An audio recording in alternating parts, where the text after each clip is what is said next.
In today's video, I'm going to teach you how to annotate a PDF in Evernote. If you're someone who handles a lot of documents, or you simply want to make your PDFs more interactive and informative, understanding how to annotate them can be a game changer. Let's dive right in and explore this useful feature step by step. First, you'll want to navigate to the note that contains the PDF you'd like to work on.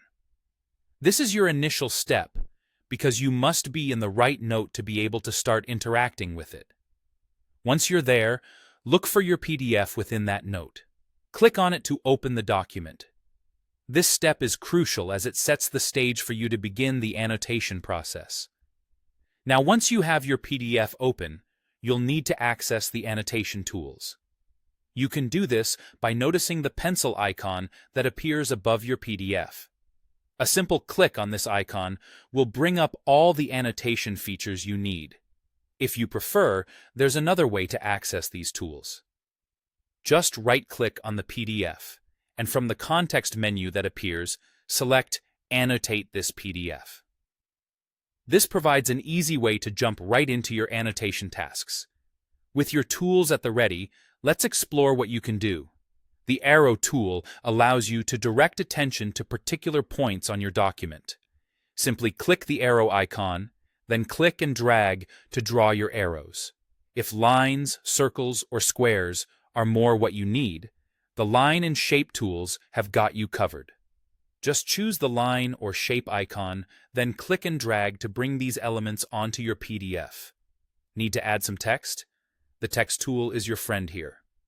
Click the text icon, and then click on the part of the PDF where you'd like your text to appear. This is especially handy for adding comments or elaborations. Perhaps you're artistic or need to highlight specific sections. Then the pen and highlighter tools are just what you're looking for. Click either the pen or highlighter icon, then click and drag over the areas you want to draw on or emphasize. Don't overlook the stamp tool, which is great for adding a quick visual mark. Select the stamp icon, then click wherever you want within your document to place your chosen stamp. This can be a fun and effective way to symbolize approval or priority on certain parts of your PDF. Once you're done with your annotations, there's nothing more you need to do to save your work. Your changes are automatically saved within your note. This autosave feature is fantastic because it ensures you never lose your annotations, allowing you to focus on perfecting your work without the worry of manual saves. And there you have it.